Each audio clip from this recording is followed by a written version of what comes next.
All right, good afternoon, and thank you for joining us on this very special day at the University of Oklahoma.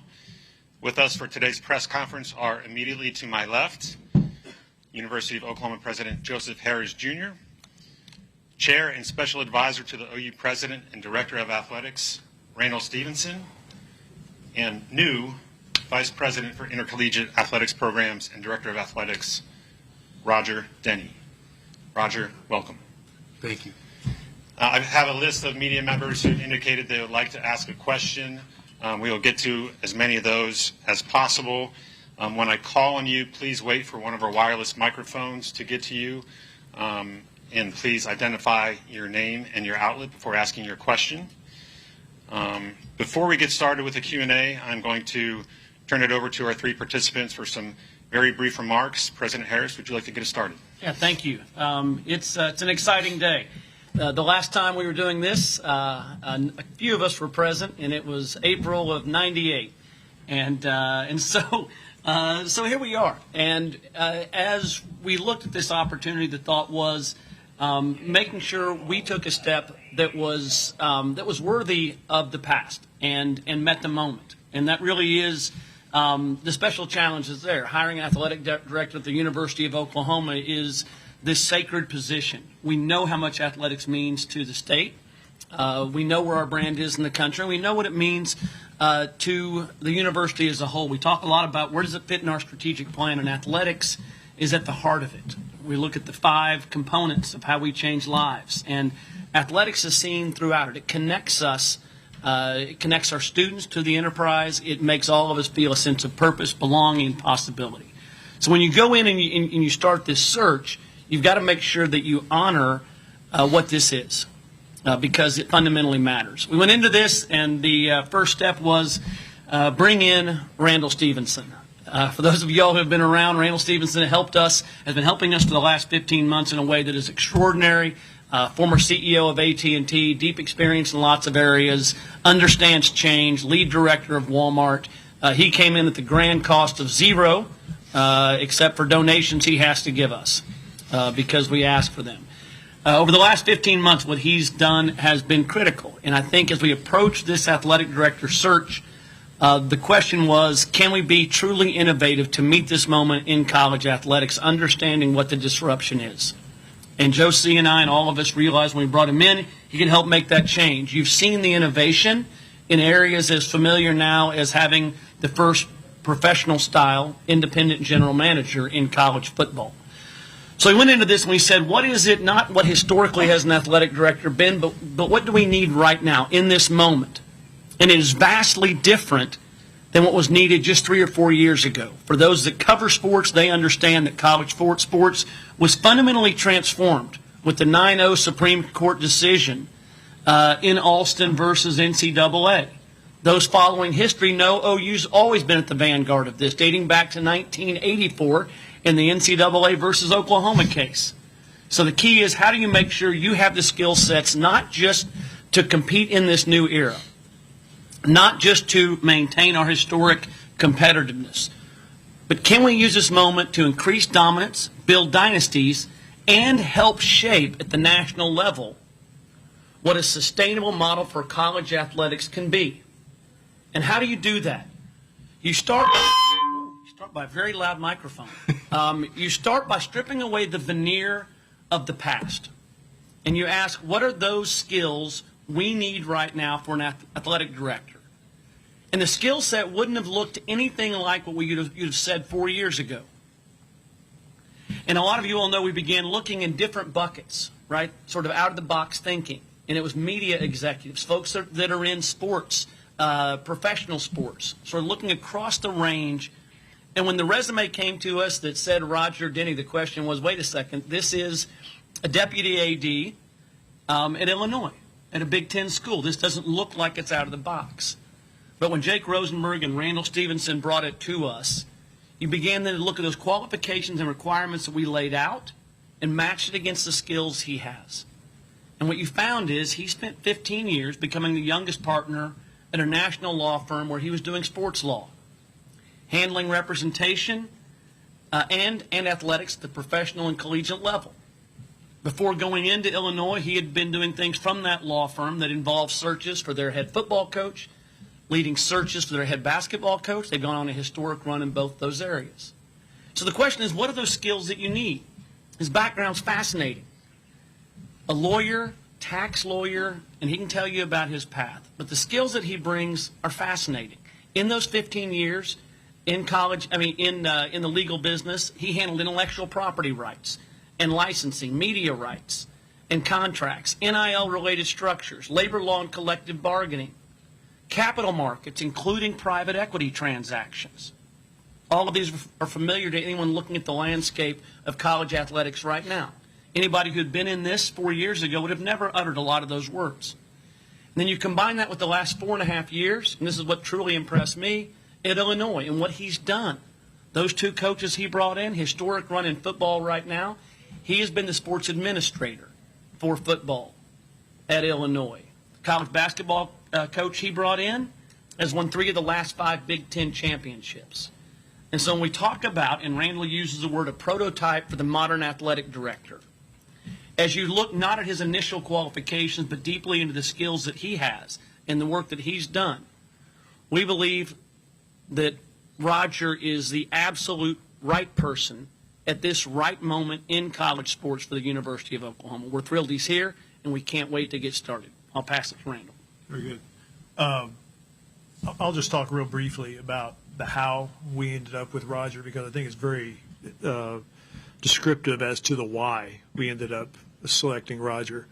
The how was really important because you heard Joe talk about the skill set that we thought we needed. We spent literally 2 months putting together a job description, working it through the Board of Regents, working it through the selection committee, and Joe and myself to make sure we were really crisp and really well defined on what it was we were looking for. And that job description's online. You can always go out and look at it. But as you stepped back and looked at that, you said this is a very different kind of individual that we're looking to come in and fulfill this role.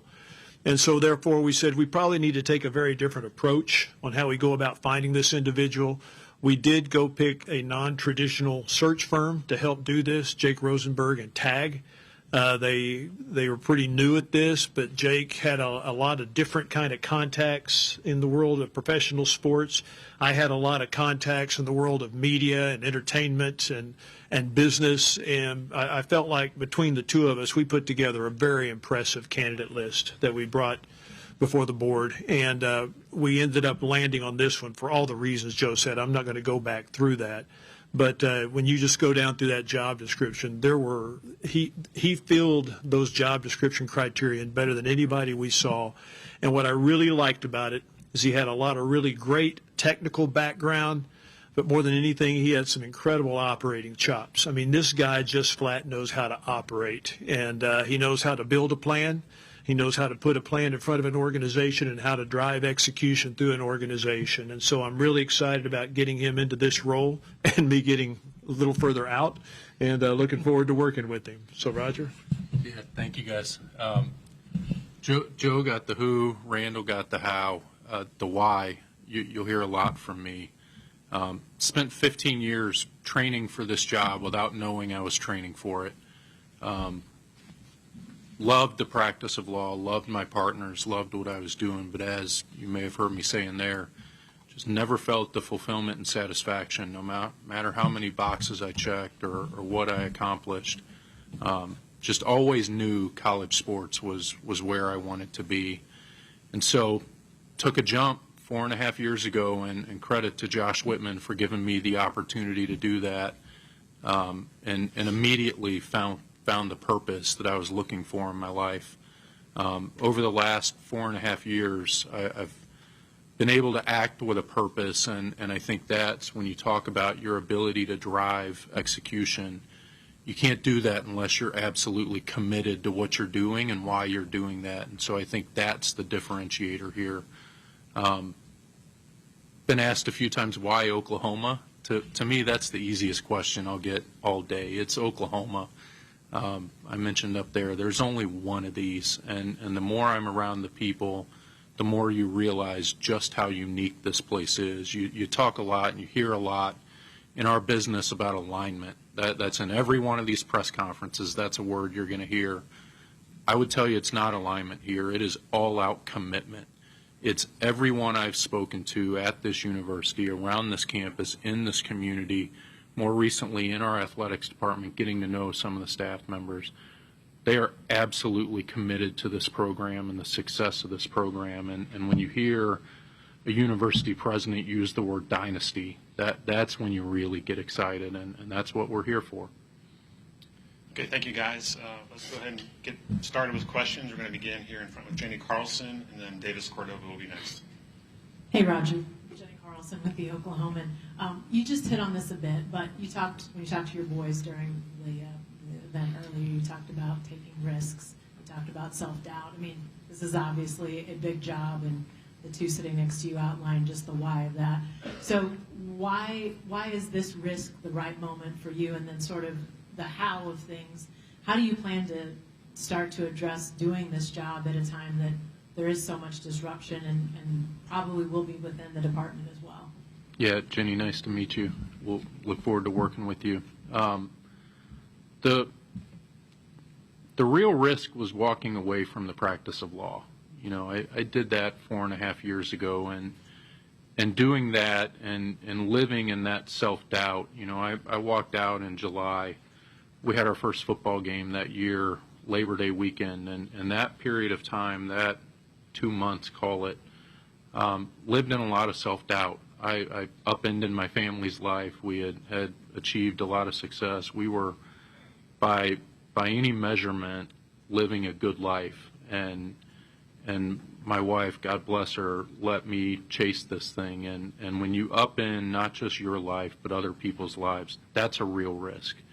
And I remember walking out onto our football field. We played Nebraska, and it hit me like a ton of bricks. It was the purpose that I had been seeking. It gave me that feeling that I was looking for every day. And so once you've dealt with a risk like that, and you've come through the other side of it, the rest of it kind of feels easy. The risk here is living up to the legacy of this place, and I can get really comfortable with that because of people like this that you're working with. And I see Marcus back there. I've had a good chance to get to know him, and Mackenzie's back here at the campus level. I've gotten to know Holly and Armand really well.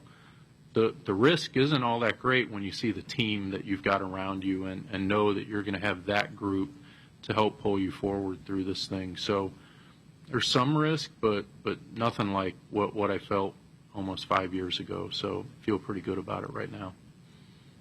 Okay, we'll go second row, Davis on the aisle, and then Tom Green will be next. Davis Cordova, Norman Transcript. Randall, I just wanted to ask you personally, when you figured out Roger was the guy for the job, just during the process.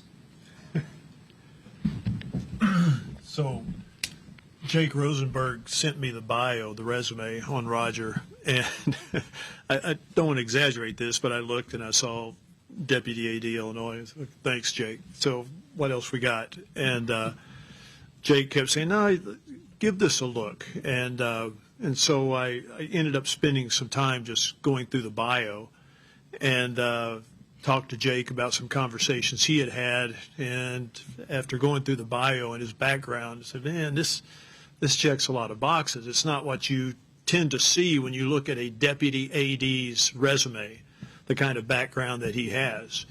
And so I said, okay, we ought to have a conversation with him. And so Jake did an interview, and we use a really interesting approach on this search. It's Jake and I started doing this with the GM search when we hired Jim Nagy. And that is, we'd get a list of candidates, and Jake and one of his partners would do some interviews on Zoom and record the interviews. And so he had a recorded interview with some just standard questions. Never told me it was recorded. Yeah, the lawyers informed me he wasn't informed.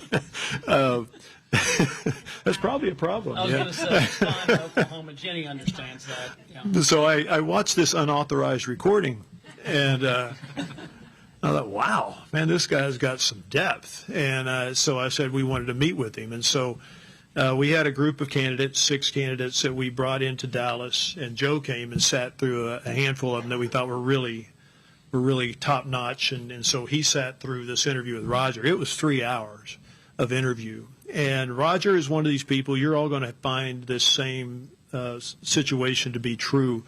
The more you interact with him, the more you realize the depth and the intelligence and the wisdom and the passion and the conviction of the guy. And what I like most is he and I speak a lot of the same language. He's done deals. He knows how to do deals. He knows contracting inside and out, knows marketing. And we had just a very natural flow and rhythm. And then after about an hour and a half, I told the other guys in the room doing the interviews, I just texted them and said, sit back. And I wanted to see how these two guys interacted and watched, two lawyer geeks go head to head. And that was really boring, but really good. They were energized by it, okay? No, I'm serious. They had a really good rapport as well. And the reality was after about a 3-hour meeting, Roger left and I looked and I'd taken a bunch of notes on, even if we didn't hire him, stuff I was going to do at OU, okay? And I gained a lot of insight visiting with him. After that interview, it was really clear this guy was going to be a top candidate for the job. And, we put a couple of candidates in front of the board, and this is where we all landed. Okay, we'll go left side for a few here. Tom Green next, and then Jesse. Tom Green, Sooners Illustrated. Roger, President Harris over there was telling us that during the interview process, he said that, you had the talent, you came off as wise and credible, but he needed to know in sports parlance if you were a dog. He left us with a little bit of a cliffhanger, so I'm just curious. How did you convey that to him or handle that response? Tom, good to see you. My guess is I probably used some words I can't repeat here. But ultimately, I think the answer is I'm not willing to accept anything but going out and winning, and that all-out commitment and just the unwillingness to accept anything but the absolute best. I think when you take that and you match it with a lot of confidence that we're not going to do anything but the best, I feel really, really good about where this program is headed. I haven't shied away at all from conversations about dynasties. I think that's what Oklahoma deserves, and I think that's what we're going to go get. And so I think more than anything, it's the unwillingness to offer any conditions to success. We are absolutely here to build dynasties, and I'm not going to shy away from that. Okay, next to Tom, we'll go to Jesse, and then we'll go to Joshua. Jesse, go ahead. Hi, Roger. Jesse Craig, OU Insider. Roger, obviously with your experience with the football program at Illinois, I just wanted to ask you about Jim Nagy and this front office staff here. Just what has been maybe your perspective on the last few months, what they've assembled, how appealing was maybe that during your decision to come here, and just how do you envision working alongside that front office with the football program? Yeah, Jesse, thanks for that. What I would say is I think they're inspiring a lot of change around the industry, which is exactly what Oklahoma should do. Our front office at Illinois is not a heck of a lot different, though. We have, over the last couple of years, built a structure that's similar, if not by a different name. And so what you see at Illinois is a college recruiting group and a high school recruiting group and a separate evaluation group, and we've gone to great lengths to separate evaluation and recruiting from coaching to allow our coaches to do what they do best and really flourish. And we've had similar level of success as what you guys have experienced here. And so it's a slightly different model than what I'm accustomed to, but ultimately the principles behind it are very similar to what Coach Bielema has been building since the day he walked in at Illinois. After Arkansas, he went and worked with Belichick and the Patriots and with the Giants organization. And so he came in having seen the way an NFL front office looks and brought a lot of those principles to us, even though there's slight variations to what are happening here. I think the underlying thoughts between what's going on here and what we built at Illinois are really similar. Okay, staying on the left, Joshua McDaniel, and then we'll go to Cliff Brunt. Joshua McDaniel, OU Daily. Roger, this is for you. Could you elaborate on your experience assisting the financing of Bar Park Village in St. Louis? And then what is your current understanding of the University North Park Entertainment District here? Yeah, Josh. So in that, we represented the bond issuers in that deal, and so work closely with the issuers. And if you know much about the bond market, the underwriting process of that is highly complex. The documentation is extraordinary, and ultimately what I saw in that deal, if you know much about Ballpark Village, you know just how long that project took. And the thing I learned from that is you've just got to keep plugging away at it and plugging away at it. And every time it turns and you think the deal might be falling apart or whatever it is, you heard me in there, we'll stay in the fight longer than anyone else. And that's exactly what we had to do in that deal. And so that deal was one of the first projects I ever worked on, and it took almost 7 years, if I recall correctly, before we got it done. And that's what I mean when I talk about staying in the fight. It's not just on the field. It's not how we compete. It's in everything we do. You have to stay in it. And big projects like that aren't easy. And a lot of them fall apart just because of the fatigue that comes with them. And it's the real work that goes into it is keeping the folks engaged so that as that fatigue sets in, no one ever loses sight of all the reasons on the front end we said that was so important. And so I think that's what we'll look to do, and we'll continue to plug away until we get that built. Okay, right side on the inside aisle, Cliff, and then we'll go to Mason Young. Yeah, Cliff Brown, Associated Press. This is for Roger. I read where you said 20 years ago that you'd wanted to be an athletic director. Then you took what would be considered a very unconventional path. Did that dream always stick in the back of your mind? And if so, as you progressed, did you have any idea that the path you were on would somehow get you there? Cliff, it's a funny story. I see my mom back there. She'll remember this. In 2005, we were living in St. Louis, and I grew up in North Carolina, and North Carolina was in town actually playing Illinois, as coincidence would have it, for the national championship game. And my mom and I are walking into the game, and we see Dick Bedour, who at the time was Carolina's athletic director. And my mom, God bless her, told Dick Bedour in that moment that I was going to have his job someday. That was 20 years ago. I was still in my first year of law school, right? Like, again, God love our parents, right? But yeah, I grew up in and around college campuses, and there's just an energy and a magnetism to these things that's unlike anything else in the world. And so it's always been my goal to be in college athletics in some form. I didn't always know it would be an athletic director, but the closer I got to it, and as I matured a little bit and started to see kind of how my skills could translate, 2021 happened and the world changed in our business. And again, credit to Josh for seeing that the skills I had developed actually translated to what we're doing now.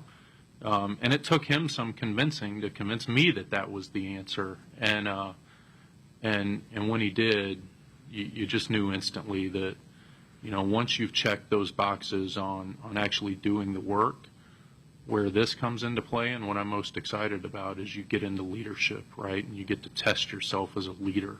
And I think that's what this is now all about. Okay, first row right side, we'll go to Mason and then Ryan Chapman. Mason Young, Tulsa World. Hey, Roger. I was just wondering if you could kind of expand a little bit on your involvement with the renovations to the football stadium in Illinois and how that can maybe inform your involvement here with OU already having, a project of that magnitude planned. Yeah, Mason, great question. So our strategy at Illinois has been a little bit different.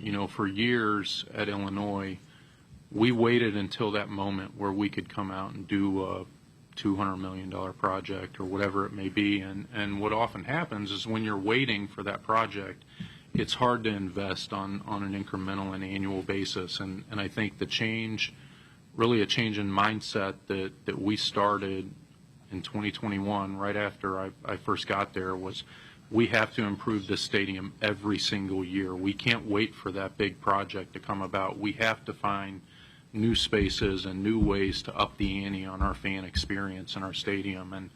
And that can be as boring as renovating, I think, 38 bathrooms. That's what we did in our first year. We flipped all the bathrooms in the stadium. We added hot water. We built infrastructure around the stadium. After that, we started to focus on new fan areas. We've announced at this point a really incredible audio, video, and Wi-Fi connectivity project. And so every step of the way and every year, you're trying to up the ante on the fan experience because everyone around you is doing that, and it's becoming so easy to just sit on your couch and watch it on TV. You have to give people a reason to show up and engage with what you're doing, and that's a all-day everything type of deal. That's not something you do every 10 years and close the doors and come back 10 years later and do it again. Okay, next in Mason, we'll go to Ryan, and then Joe Masato's on deck. Brian Chapman, Sooners on side. This one's for you, Roger. Randall mentioned your ability to plan and build that. So I know this is a possibly big picture. What's your plan to get Oklahoma's men's basketball program back up and firing in the long term? In the short term, what's your philosophy on you're inheriting a lot of coaches? How do you evaluate everyone on staff and the period of time that you need to make all those evaluations? Yeah, Ryan. With basketball, one thing we've got to understand, especially as rev share has taken hold, is the sports are diverging a little bit. Football is a lot different than basketball now. The strategies around how you build a winner are different in each sport. It used to be hire a great coach, build great facilities, and once you build it, they will come. That's not the way it works anymore. And so I think from 30,000 feet, what I would tell you is I'm not sure. Each sport and each program deserves a strategy of its own. And so I met Coach Moser this morning for the first time, and so I know nowhere near enough to tell you what we're going to do over there, but I can tell you we're going to dig in, and we're going to sit down with Coach Moser and figure it out. And so that's what we'll do. In terms of evaluating, and I told this to our coaches this morning, I think the key is to have checkpoints throughout the year. You can't just have a postseason evaluation. We've got to sit down at the beginning of the year and understand what our goals are, what our strategy is going to be, how we're going to get there, so that during the year when things start to get sideways, we're not letting emotion drive our decisions. We can go back to that stake we put in the ground and use that to drive our decisions, and then at the end of the year measure our effectiveness against those decisions. And so I think it's just that constant communication of, again, putting a stake in the ground, making decisions in peacetime, so to speak, and then tracking back to that when things start to get a little hairy to make sure we're not acting with emotion and we're acting with the same strategies that we put in place. Okay, we'll go to second row, Joe, and then we'll go to James Hale. Hey, Roger. Joe Masato with the Oklahoman. We saw how much it meant to you to have your former colleagues from Illinois here, and related to that, there's been a lot of talk about you being the prototype of a modern-day AD, having that expertise, but what about like the soft skills, the people skills that are still required of the job, creating a team-like atmosphere within your athletic department, hiring the right personnel, and those sorts of things? Yeah, Joe, thank you. I think what you saw was a team, right? That's a group of 12 of us that are in it all day, and we care about each other. We talk a lot, the accountability is everything in this business. And what I think most people, if you think about it, the folks that are easiest to hold accountable are the folks you care the most about, right? The easiest hard conversations we all have are generally with our families and our spouses. That's because we care the most about those people. And so that's what drives accountability, is knowing that when we go into those conversations, it's from a place of care and love, and we're willing to hold one another to those expectations. And it's that connectivity and care and closeness that I think you saw when 12 of them showed up here today. Okay, fourth row, aisle, James, and then we'll go to Brian Brinkley. James Hale, KC Sports Radio. Randall, it's interesting, the things I've read about you so far. You talked about making any kind of coaching change or anything that you had to do by committee, which is a little bit different than Joe did it, because he was almost a lone wolf on some of his major decisions and how he did things. and Joe, of course, is as good as he can be, Joe Castiglione. So talk about the committee you're talking about, or that way that you go about things, to try to get things done in the future, and how you're going to be able to do that. And President Harroz, are you going to put Randall on the payroll in the future? I'll let you go first. My answer's pretty quick. He needs to step into the role, right? And I'm here to support these guys in whatever way they need my help. But right now, we need to position Roger into this role and let him establish himself within the organization. Now, you said Randall when you asked the question, but you meant Roger, right? Yeah, it'd be foolish to have someone that's led a Fortune 5 company sit on the sidelines and not seek his input. And you guys see the way President Harris thinks about these things.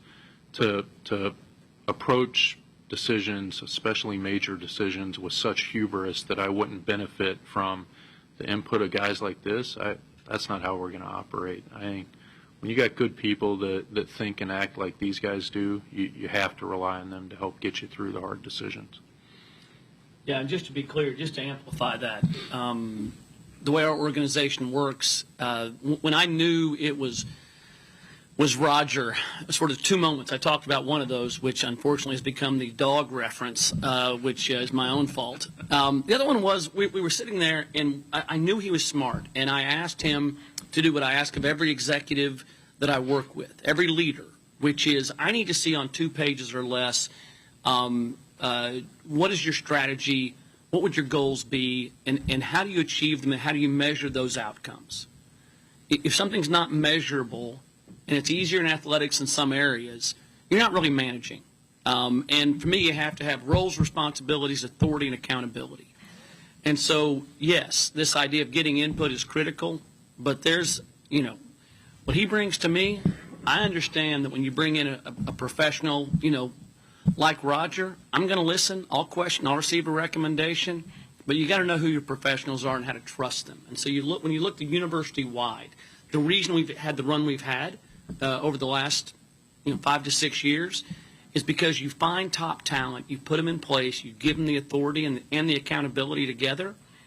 And when I saw the way he thinks and the structured thinking he has, and then the decisions he's made and the responsibilities he's had and the way he's held himself accountable and the way he holds those he works for accountable, that's when I knew that we had the right leader. The structured way of thinking that includes a discipline of having clear goals and measurable outcomes. And so coach performance, those outcomes, believe me, he'll take input, but he'll make decisions and recommendations in a way that show the kind of leadership that he has. So I feel confident in that. As for Randall, I can't afford him. And so it's 100% true. And he once told me that very clearly when I tried to pay him. What he's doing is invaluable. He's moving now into this role, which is not operating. His role is advisory. It's a governance component that is very different than the operating work he was doing for football. And so what you'll see is that we have the AD. He reports directly to me, and Randall is in a governance role as chair of athletics. And a special advisor to the two of us. It's external input that Roger and I know that we need to help structure the best decisions. So when you talk about how do you compete in a new era that we haven't seen before, that had the kind of dramatic change that you heard Randall talk about, someone that knows a thing or two about disruption, I like the word hubris. I think there is hubris behind anyone that thinks they have the singular skill set and that they can see around corners by themselves. And that's why we each clearly have our lanes. But I do think the ability to sit in a room, and I probably had 10 hours of one-on-one or two-on-one conversations with Roger so far. And right now, none of the answers are crystal clear, but together you can work through them with people that can engage in that intellectual exercise that will then help you settle on. One of my favorite conversations was a discussion of one of the hot topics in college athletics, and Randall and I have talked ourselves into the same position. Roger had a different view of it, and the first thing Randall said was, "Isn't that fantastic? like he doesn't agree with us. He has a different perspective on it. Let's talk through that and find out which side that we're on as it relates to this. So I think there is a teamwork component that is different than the question of do you have strong decision-making skills and a clear structure. And I think what we have is hopefully a good formula where there is an ability to bring in ideas, fight over them, churn through them, and then make decisions. And believe me, he's a fully empowered AD. Okay, let's go to the back left, Brian Brinkley, and then George Stoya. Brian Brinkley, KFOR TV. This is for Roger. With this ever-changing landscape of college sports we've seen the last few years, is there something in your mind that's the top priority or the most urgent thing you need to focus on as you start this job? Yeah, Brian, I think it's no secret we've got to figure out what the House settlement actually means, and we've got to understand what it means to the industry and what it means at Oklahoma. And so understanding how we're going to navigate this and how we're going to pick our spots in moments like we're in right now where it's not clear how we can be as aggressive as possible and get the resources to our programs to go out and build those dynasties that President Harris has talked about. That's really the thing we're going to be focused on right now. The stuff that's always mattered will continue to matter. Hiring the right people, building great facilities, supporting our student athletes, all of that matters, but all of that's table stakes right now. It's really navigating our way through this House settlement that really is going to be the most important focus for these next few months, and hopefully not years, but if it needs to be years, it'll be years. Okay, George, first row here, and then Barry. Hey, Roger. You guys have all talked about how, this day and age, there needs to be a new version of the athletic director and everything looks different. I'm guessing one thing that's not changing is fundraising and needing for money. I'm wondering, how do you plan to maybe attack that to continue to raise the money to compete for championships? And I'm sure you haven't, dove all the way into all the numbers, but what does that look like right now? Yeah, George. So one thing, the model here is a little bit different, and so a central fundraising unit is different than what we had at Illinois. Our fundraising unit was within athletics, and so I go back. You guys have heard me use the word partnership over and over. I think it's working with Amy Noah and that team to make sure that everyone understands what our needs are. Those needs are being prioritized. And once we go out and start sharing what those needs are, what we've talked about a lot and what I've experienced around college athletics is we've got to use the right language when we're talking to folks. That gets to Randall's point a little bit. The folks that we're asking to help support our programs are folks that are used to in their day-to-day life having conversations about return on investment. And so if we're going to them and only telling them how much we need and what we're going to use it for, that's not enough. That's not going to be effective at the level we need it to be. And so we now have to go tack on the back end of that, what the return on that investment is going to be. And it's not the same ROI that they get as business owners and executives and whatnot, but it is impact on a community and a university that they care deeply about. And if we can't adequately get them to understand that impact, then we're not going to be able to raise the dollars that we need to. And make no mistake, we're going to need a lot of those dollars as we move forward. Okay, stay on the right side, Barry. Yeah, Barry Trammell with the Tulsa World. Roger, people talk about dynasties and everybody's all in on that. However, Indiana's the undefeated national champion. SMU made the playoff last year. Ole Miss is in the semifinals. We still got big names, but the advantages that you once had at an Oklahoma are not here. You don't have the corner that you once had. How do you reach the levels you want to get in a parity-driven age? Yeah, Barry, I think you're seeing it a little bit, right? It's the hire of Jim Nagy is the first step in that. You used to be able, to some extent, to buy your way to a championship. Now you can't just show up with more resources than everyone else and expect to win. It's all about how you allocate those resources and the decisions you make. And so again, I point to Jim Nagy as the first step in that process. I hope I'm the next step in that process, and we're going to continue to add to our roster of people that really have a strong ability to identify that return on investment so that we can take the resources that we have and allocate them with absolute precision to get the results that we expect. Okay, as I'm sure you can imagine, Roger has a lot of obligations today, including another one here in a few minutes. So that's all the time we have for today. Thank you, everybody, for joining us. Hope to see you again soon. Thank you, guys. Thank you.